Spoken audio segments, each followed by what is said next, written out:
আউযুবিল্লাহি মিনাশ শাইতানির রাজিম বিসমিল্লাহির রহমানির রহিম। ইকরা বিসমি রাব্বিকাল্লাযী খালাক। পড়ো তোমার প্রভুর নামে যিনি তোমাকে সৃষ্টি করলেন। আজকে আমরা দেখব আসলে যে হিন্দুরা যে বিভিন্ন জায়গায় আন্দোলন করতেছে এবং তারা আসলে মূলত বিভিন্ন জায়গায় দলভুক্ত হচ্ছে এবং এই আন্দোলন করে তারা সফলতা অর্জন করতে পারবে কিনা। কথা হচ্ছে আমরা দেখব সূরা আম্বিয়া থেকে। সূরা আম্বিয়া সূরাটা সম্পূর্ণ মক্কা।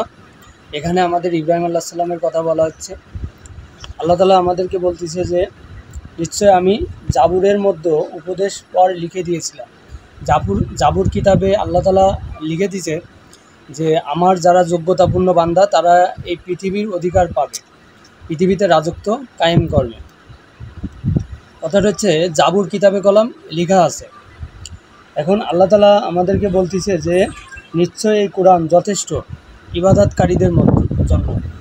অর্থাৎ আল্লাহ তাআলা কি বলল যে আমি জাবুর কিতাবে লিখে দিছি, পৃথিবীর বুকে যতগুলো কিতাব আসছে তাওরাত, জবুর, ইনজিল, কোরআন, 4টি কিতাব হচ্ছে বড় কিতাব। তার ভিতরে একটা কিতাব জাবুরের ভিতরে লিখে দেওয়া হয়েছে। এখন আল্লাহ আবার কি বলল পরের আয়াতে বলতেছেন অবশ্যই কোরআন ইবাদতকারীর জন্য যথেষ্ট। অর্থাৎ আমরা এখন যে শেষ একটা জামানায় আছি আমাদের জন্য যথেষ্ট বলা হচ্ছে কোরআনটা। যেহেতু আমি যে কোরআনটা থেকে পড়তেছি এটা সম্পূর্ণ এটার কোরআন বিভিন্ন তাফসির করছে অনেকে, তার হচ্ছে অনুবাদও করছে অনেকে। তো আমি যেটা পড়ছি এটা হচ্ছিল সম্পূর্ণ গিরিশচন্দ্র সেনের লেখা।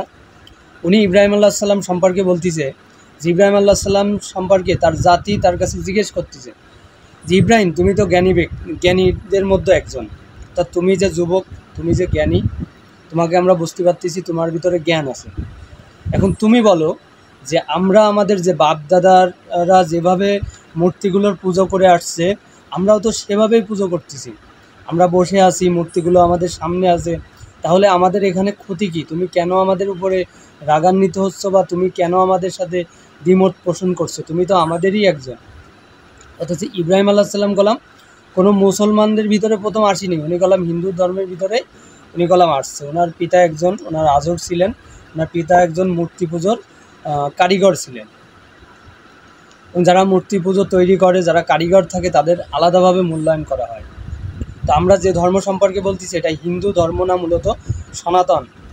মানে সনাতন এমন একটা, তো এই সম্পর্কে যদি আমরা দেখি যে এখানে ইব্রাহিম আলাইহিস সালামকে কি বললো যে তুমি তো আমাদের সাথেরই একজন, আর তুমি কেন এই মূর্তিগুলোর সম্পর্কে কথা বলতেছ? এই মূর্তিগুলোকে তুমি কেন এভাবে ভাবতেছ যে এই মূর্তিগুলো তোমার কোনো করবে? আর এখানে আল্লাহ তাআলা আমাদের ইব্রাহিম আলাইহিস সালামকে বলতেছে 51 নম্বর আয়াতে যে এবং নিশ্চয় আমি ইব্রাহিমকে, যেহেতু আমি কথাগুলো বাংলাতে বলতেছি, নিশ্চয় আমি ইব্রাহিমকে পূর্ব থেকেই তার সৎপথ করে দিয়েছি এবং আমি তার সম্বন্ধে পরিজ্ঞাত ছিলাম। অর্থাৎ আল্লাহ তাআলা কি বলতেছেন যে আমি তো তাকে অনেক আগে, অনেক পূর্ব থেকেই তাকে আমি এই সৎ পথের জ্ঞান দিয়ে দিয়েছিলাম। অর্থাৎ ইব্রাহিম আলাইহিস সালাম কলাম জানতেন। আমরা অবশ্যই জানি যে আজকে আমরা যত এই যে মূর্তি পুজো যা কিছু বলেন না কেন, এই ভাঙচুরগুলোর পিছনে আসলে কারা দায়ী বা কেন করতেছে, রাসূল সাল্লাল্লাহু আলাইহি ওয়াসাল্লাম নিষেধ করে গেল অন্য ধর্মের মানুষদের সাথে আচরণ আমাদের কেমন হওয়া লাগবে, তারপরে আমরা কেন এই কাজগুলো করতেছি। দেখেন এগুলো সম্পূর্ণ একটা রাজনীতি ফয়দা লুটে নিচ্ছে কিছু মানুষ। তা আমাদেরকে আল্লাহ তাআলা বলতেছে আমরা কলাম বিবেক সম্পূর্ণ, আমাদের কলাম হিসেব দেওয়া লাগবে। কার কাছে হিসেব দেওয়া লাগবে? আল্লাহর কাছে হিসেব দেওয়া লাগবে।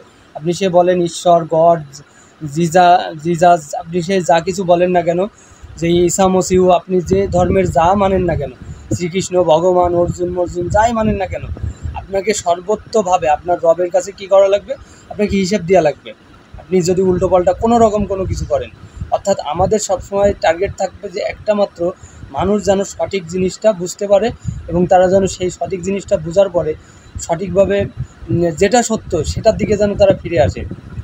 এখন যখন তার পিতার সম্প্রদায়কে বলল এই মূর্তিগুলো কি, যে এগুলো সম্মুখে তোমরা আসন পেতে বসে আছো। আমরা যদি দেখি কবিগুরু রবীন্দ্রনাথ ঠাকুর, তাকে একজন ধর্ম শিখাইতে আসছিল, তখন সে বলছিল আমি কলাম উপনিষদ সম্পর্কে জানি, অর্থাৎ জ্ঞান সম্পর্কে আমার ভিতরে জ্ঞান আছে, তুমি আমাকে ধর্ম সম্পর্কে শিক্ষা দিয়ে না। অর্থাৎ যারা এই পৃথিবীতে যারা ধর্ম সম্পর্কে জানছে, যারা বুঝছে, তখন শেষমেশ তারা কলাম এক ঈশ্বর অর্থাৎ এক আল্লাহ, এক রব, এক প্রতিপালক, একজনকে বিশ্বাস করে নিয়েছে এই পৃথিবীতে। সে আপনি যত বিজ্ঞানিক বলেন, নিউটন, আইনস্টাইন, যতগুলো বলেন না কেন, যারা আল্লাহ তাআলার বিরুদ্ধ করছে তারা কাফের হয়ে গেছে, তারা জালিম হয়ে গেছে, তারা সৎপথের ভিতরে নেই। আল্লাহ তাআলা তাদেরকে সৎপথ প্রাপ্ত দেননি। অনেক বড় বড় বিজ্ঞানিকরা এইগুলো বিষয়গুলো বোঝার পরেও তারা কোনো সত্য জিনিসটা বুঝছে। এখন যে তারা যে আন্দোলনগুলো করতেছে, দেখেন এই আন্দোলনের একটা ফয়দা আছে। এই যজ্ঞ, জ্ঞান যজ্ঞের ভিতরে, গীতার থেকে বলতেছি, গীতার জ্ঞান যজ্ঞের ভিতরে ওইখানে শ্রীকৃষ্ণ বলতেছে অর্জুনকে যে এই জ্ঞান তো তুমি জানতে না। কি জানতে না? তুমি এই গীতা যে জ্ঞান, এই জ্ঞান যদি আমি তোমাকে না জানাতাম, অর্থাৎ আল্লাহ বলতেছে যদি আমি তোমাকে, অর্জুন, আমি যদি তোমাকে এই জ্ঞান যদি না জানাতাম তাহলে তুমি এই সম্পর্কে জানতেই না। তোমার এবং আমার বহু জন্ম রহিত হয়ে গেছে, অর্থাৎ হাজার হাজার যে সত্য, তেতা, দাপর, কলি, এই যুগগুলো কলাম অনেক আগ থেকে আসতেছে। অর্থাৎ আমরা যখন অবস্থান করছি কলির যুগে, এবং দাপর এবং কলি এই দুইটার ভিতরে একটা তাৎপর্য আছে। আমরা যখন এই কথাটা বলতেছি তখন আজ থেকে 1400 বছর আগে, আর তারও 3000 থেকে 5000 বছর আগে ইব্রাহিম আলাইহিস সালাম কী করছে, তারও 3000 বছর আগে ইব্রাহিম আলাইহিস সালাম এই ঘটনাগুলো তার সম্প্রদায়ের ভিতর থেকে উপস্থাপনা করতেছে, যে সেই মূর্তিগুলো সম্পর্কে বুঝাচ্ছে যে এই মূর্তিগুলোর পূজা যদি তোমরা করো, এগুলো তোমাদের কোনো কাজ করতে পারবে না, তোমাদের কোনো কাজে আসবে না।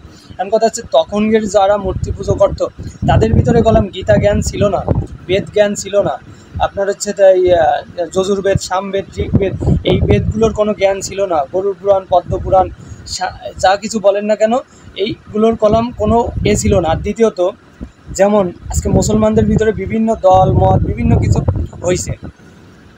এখন আল্লাহ তাআলা আমাদেরকে বলতেছে তোমরা একটা দলবদ্ধ হও, অর্থাৎ দলবদ্ধ অর্থাৎ জামাত। আপনি যদি একটা জামাত হন, এবং সেই জামাতের কাজ কী থাকবে জানেন? সেই জামাতের সঠিক কাজ থাকবে মানুষকে সৎ পথটা দেখানো, কারোর সাথে নৈরাজ্য উল্টোপাল্টা করে, কারোর সাথে হুমকি দিয়ে, কাউকে ধমকি দিয়ে কখনো কোনো আন্দোলন বা কোনো দলের প্রতি আহ্বান করা যায় না। অর্থাৎ কী করলো? একটা জামাত হতে বলতেছে আল্লাহ তাআলা আমাদেরকে। তাহলে সেই দলটার কাজও কী কী থাকবে? যে কল্যাণের জন্য আসা লাগবে এবং মঙ্গলের জন্য। অর্থাৎ দেখেন কত সুন্দরভাবে বলতেছে যে একটা দল হওয়া লাগবে। তখনও কলাম ইব্রাহিম আলাইহিস সালাম কলাম উনি কলাম একা ছিলেন না, ওনার সাথে কলাম আরও সন্তানরা ছিল, তারাও কলাম হিন্দু পরিবারের ছিল, তারাও কলাম কী হয়েছে তখন তৎকালীন সময় তারা কলাম একত্রিত হয়েছে এবং বলতেছে তোমরা কেন এইগুলোরকেই নিয়ে, তোমাদের বাপদাদার ধর্মকে নিয়ে তোমরা কেন এরকম চিন্তা চেতনা করতেছ? মানে ইব্রাহিম আলাইহিস সালাম দেখছে যে এটা সম্পূর্ণ ভুল করতেছে, তৎকালীন সময় অনুযায়ী সম্পূর্ণ ধর্মটা ভুল ছিল। কিন্তু এখন যদি আপনি হিন্দু ধর্মকে আমরা যদি মনে করি তারা তাদের ধর্মের প্রতি নেই, তারা উল্টোপাল্টা করতেছে, আমরা তাদের মূর্তি ভাঙব, আমরা অন্য শুধুমাত্র মুসলমানদের ভিতরে অন্য যারা অন্য পথের ভিতরে আছে তাদেরও আমরা সর্বনাশ করব, তাদের ক্ষতি করব। আল্লাহ তাআলা এই সম্পর্কে বলতেছে দেখেন যার যার কর্মফলের হিসাব তার তার তো প্রথম দেওয়া লাগবে। আর রাসূল সাল্লাল্লাহু আলাইহি ওয়াসাল্লাম আমাদেরকে বলছে অন্য জাতি, অন্য ধর্মের প্রতি আমাদের অনেক কিছু দিয়ে গেছে, দৃষ্টান্ত বর্ণনা দিয়ে গেছে, যে তাদের সাথে আমাদের অনেক কোমল আচরণ করা লাগবে, তাদের সাথে ভালো ব্যবহার করা লাগবে, তাদেরকে বোঝানো লাগবে। তারা যদি বোঝে তাও ভালো কথা, তারা যদি না বোঝে সেটা তাদের ব্যাপার। কথা হচ্ছে শ্রীকৃষ্ণ এখানে মূলত যে অর্জুনকে কি বলতে চাচ্ছিল, শ্রীকৃষ্ণ বলতেছে যে এই জ্ঞান আমি তোমাকে যে দান করতেছি, এই জ্ঞানটা শুধুমাত্র অনেক পুরনো হয়ে গেছে। এই জ্ঞান আমি চাইছি না আবার নতুন করে জানাইতে, তারপরেও শুধুমাত্র যেহেতু তুমি আমার সকাম, তুমি আমার ভক্ত, তুমি আমার অনুরাগ, তুমি আমাকে ভাবো, বিশ্বাস করো, এই জন্য আমি তোমাকে জানাচ্ছি। অর্থাৎ তখন কলাম এই শ্রীকৃষ্ণকে গীতা জ্ঞান দান করে, যার কারণে গীতাটা এখনও পর্যন্ত আছে এবং চলছে। এটা শুধুমাত্র হিন্দু ধর্মে যারা ইসকন আছে তারা সম্পূর্ণভাবে এক আল্লাহকে বিশ্বাস করে এবং একজনই তারা এক ভগবানে বিশ্বাস করে, তারা অন্য কোনো কিছুকে বিশ্বাস করে না। এই জন্য যারা এক ঈশ্বরে বিশ্বাস করে তাদের সাথে কোনো রকম ঝইঝামেলা করা যাবে না, কারণ তারা এক আল্লাহকে বিশ্বাস করে। এখন কথা হচ্ছে তাদের ভিতরে জ্ঞান আছে কি নেই। দেখেন তাদের ভিতরে, তাদের যদি আপনারা যদি ধর্মপুস্তকগুলো পড়েন তাহলে কলাম আপনারা বুঝতে পারবেন যে হ্যাঁ জ্ঞান আছে কি না নেই। কিন্তু আল্লাহ তাআলা আমাদেরকে বলতেছে সিরেফ একজন মুমিন, একজন মুসলমানের জন্য কোরআন সর্বোত্তকভাবে যথেষ্ট। এই কথাটা কেন বললো? কারণ এটার ভিতরেই সে আপনার গীতা, তাওরাত, জবুর, ইনজিল, কোরআন যা কিছু পৃথিবীতে যত বুক বা যত বই আসছে সব কিছু আল্লাহ তাআলা একটার ভিতরে দিয়ে দিয়েছে, আল কোরআনের ভিতরে আল্লাহ তাআলা কলাম দিয়ে দিয়েছে। যদি ব্রিটিশ চাইতো কোরআনকে সম্পূর্ণভাবে বিলুপ্ত করতে পারত, যদি আরও যত যুগ আসছে, যত পৃথিবীতে যা কিছু রাজত্ব আসছে, রোম সাম্রাজ্য এরকম যা কিছু পৃথিবীতে আসছে কিনা, তারা যদি চাইতো কোরআনকে বিলুপ্ত করতে পারতো, কিন্তু কখনো কলাম বিলুপ্ত করতে পারিনি। এর একটাই মাত্র উদাহরণ, কারণ যা সত্য তা কখনো বিলুপ্ত হয় না। আর আল্লাহ তাআলা নিজে কোরআনটার দায়ে নিজে সম্পূর্ণভাবে নিজের হাতে নেছে।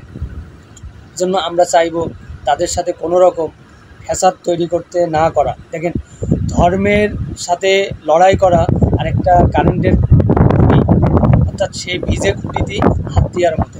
অর্থাৎ যে খাম্বার ভিতরে কি আছে, যে আপনার হচ্ছে পিলারের ভিতরে কি আছে, আছে মানে কি কারেন্ট আছে। কারেন্ট বলতে যাচ্ছিল যার ভিতরে জ্যোতি আছে, যার ভিতরে আছে, নূর আছে। অর্থাৎ এই কারেন্ট কলাম একটা শক্তি, যার ভিতরে শক্তি আছে। অর্থাৎ ধর্মে না জেনে বুঝে যে কোনো ধর্মের উপরে আক্রমণ করা, এটা আপনি কি করলেন, আপনি নিজের মৃত্যুকে আপনি নিজে সামনে নিয়ে চলে আসলেন। অর্থাৎ আমরা কখনো এমন কোনো কাজ করা যাবে না যেগুলো আমাদের ক্ষতির সম্মুখীন হয়। তো আমরা আজকে কয়েকটা বিষয়ের উপরে দেখলাম। তো অবশ্যই যদি ভালো লাগে আমার চ্যানেলটিকে সাবস্ক্রাইব করে আমার সাথে থাকবেন এবং চ্যানেলটি শেয়ার করে দেবেন।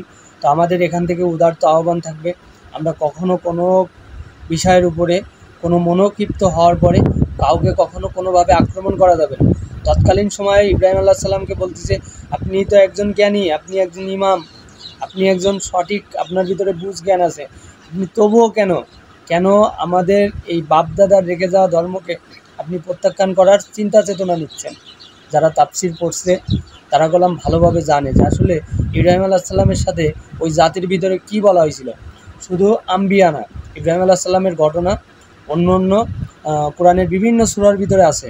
তাছাড়া শুধুমাত্র ইব্রাহিম আলাইহিস সালাম সম্পর্কে আমরা যদি দেখি সেটাও আমরা পাবো। আর দ্বিতীয় কথা, আমাদের রাসূল সাল্লাল্লাহু আলাইহি সাল্লামকে কিন্তু বলছে সম্পূর্ণ তুমি ইব্রাহিমের ধর্মদর্শকে অনুসরণ করো। কেন বলছে?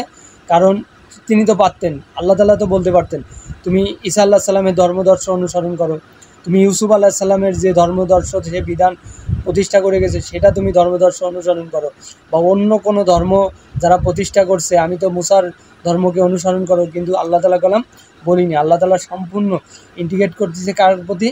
সম্পূর্ণভাবে ইব্রাহিম আলাইহিস সালামের প্রতি। এখন কথা হচ্ছে যে ইব্রাহিম আলাইহিস সালাম উনি কী এমন কাজ করছে যার কারণে আল্লাহ তাআলা ওনার প্রতি, আমাদের মুসলমানদেরকে ওনার প্রতি ইঙ্গিত করা হচ্ছে এবং ওনার প্রতি বলা হচ্ছে ওনার ধর্মদর্শকে অনুসরণ করতে। আমরা অবশ্যই কোরআন পড়বো ভালো করে বুঝে বুঝে, এবং আমরা যেন ইব্রাহিম আলাইহিস সালাম সম্পর্কে আরও ভালোভাবে জানতে পারি। এজন্য আল্লাহর কাছে অবশ্যই দোয়া করব, আল্লাহ যেন আমাদেরকে সেই জ্ঞান, বুঝ, তৌফিক দান করে।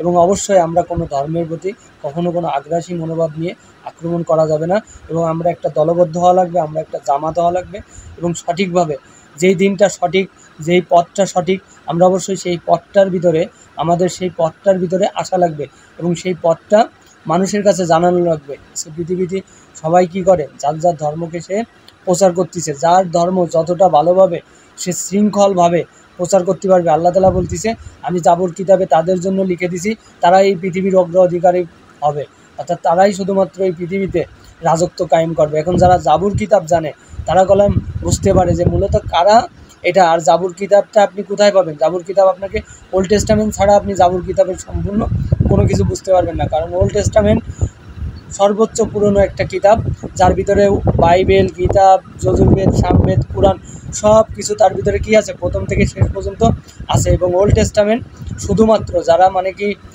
এই সম্পর্কে বোঝে এবং জানে এবং তার প্রয়োগ বুঝতে পারে, শুধুমাত্র তাদের জন্য, যে কোনো মানুষের জন্য ওল্ড টেস্টামেন্ট না। যে কোনো মানুষ, সাধারণ মানুষের জন্য আপনাদের যার যার ধর্ম, তার কাছে যে বুক আছে, আজকে যার কাছে কোরআন আছে তার জন্য কোরআন যথেষ্ট, যার কাছে আপনার অন্য ধর্মের বই আছে, বাইবেল, তাদের কাছে ওইটাই যথেষ্ট। কিন্তু ওল্ড টেস্টামেন্ট যারা সাধারণত ধর্ম প্রচার করতে চায়, যারা ধর্মের অনেক কিছু জানতে চায়, ধর্মের খুঁটিনাটি, এবং তা অন্যভাবে ভুল প্রয়োগ করলে আপনি সম্পূর্ণভাবে বিপদের সম্মুখীন হওয়ার সম্ভাবনা আছে। এই জন্য আমি তাদেরকে অবশ্যই নিষেধ করব যেন আপনারা যেন কখনো এরকম ওল্ড টেস্টামেন্টের কোনো কথোপকথন নিয়ে কখনো প্রয়োগ করা যাবে না। এই পৃথিবীতে যা কিছু আসছে, আল্লাহ হচ্ছে নিরাকার, তার বাক্য হচ্ছে কথা, আল্লাহর কলাম কথাগুলো সবসময় থাকে। আল্লাহ তাআলা বলতেছে যখন বিচার কার্য হয় তখন বললাম আমি উপস্থিত থাকি। এখন আল্লাহ তাআলা কি কারোর ভিতরে উপস্থিত থাকে নাকি সে নিজে স্বয়ং উপস্থিত থাকে? না, তার অক্ষর উপস্থিত থাকে, তার এই যে কথা, আমাদের যে বাক্য, এই বাক্যগুলো উপস্থিত থাকে। তো অবশ্যই দেখেন আল্লাহ তাআলা আমাদেরকে কলাম অনেক জ্ঞান দিয়েছে। এখানে ইব্রাহিম আলাইহিস সালামকে বলতেছে যে আমি তো তোমাকে অনেক আগে থেকে আমি তোমাকে সৎপথ প্রাপ্ত করেই দিয়েছি। অর্থাৎ আল্লাহ তাআলা কলাম তার নবীগণকে বলছে যে প্রত্যেকটা নবীরা যে তাদেরকে স্বীকারোক্তি নিছে, জবানবন্দি নিছে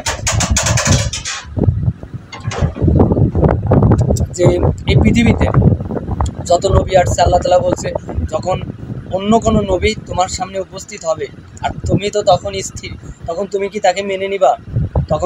তখন প্রত্যেকটা নবী বলছে হ্যাঁ আমরা মেনে নেব। অর্থাৎ কোনো নবী কলাম ইউনুস, মুসা, ঈসা, হারুন, মহানবী সাল্লাল্লাহু আলাইহি ওয়াসাল্লাম কেউ কলাম কারোর থেকে কি করেনি, মনোক্ষিপ্ত হয়নি এবং মেনে নেওয়ার অসম্মতি জানায়নি। এবং রাসূল সাল্লাল্লাহু আলাইহি ওয়াসাল্লামকে আল্লাহ তাআলা কলাম ইয়া শাফিউল মুসলিমিন, ইয়া রাহমাতাল লিল আলামিন, আল্লাহ তাআলা কেন এই নামটা উপাধি দিল? আল্লাহ তাআলা ওনার সামনে সম্পূর্ণ কোরআনের বিস্তারিত সারা জীবনের সব ডিটেলস ওনার সামনে এনে দিচ্ছে এবং উনি বলতেছে যে দেখো আমি তো এই কারণে তোমার সামনে এমন এক উজ্জ্বল দিন তোমার সামনে এনে দিচ্ছে যে তুমি কেন এখনও অবজ্ঞ মানে অবগত থাকবা, এই সম্পর্কে কেন জানবা না? তাহলে আমরা কেন আমাদের কাছে পৃথিবীর শ্রেষ্ঠ বিশ্ববিদ্যালয় লাহো মাহফুজ না, অক্সফোর্ড না, হার্ভার্ড না, ক্যামব্রিজ, তার থেকে উন্নত মানের বিশ্ববিদ্যালয়ের একটা বুক থাকার পরেও আমরা ফুরকান কেন আমরা আজকে অজ্ঞতাবশত কাজ করব? অর্থাৎ আমরা অবশ্যই সূরা আম্বিয়া পড়ব, সূরা নামল পড়ব। এই জন্য আমরা এই ধরনের হিন্দুদের সাথে বা অন্য কোনো ধর্মের সাথে কোনো রকম মতনৈকট্য কখনো করা যাবে না। তারা তাদের ধর্ম এই জাস্টই ইসলামকে ওই সময় ওই যুগকে কেন্দ্র করে এখন কখনো কোনো মারামারি ওই উল্লাস এগুলো কখনো করা যাবে না। অর্থাৎ আমি এখান থেকে বিদায় নিচ্ছি। অবশ্যই আমার চ্যানেলটি যার ভালো লাগবে সাবস্ক্রাইব করে আমার সাথে থাকবেন এবং চ্যানেলটিকে শেয়ার করে দেবেন।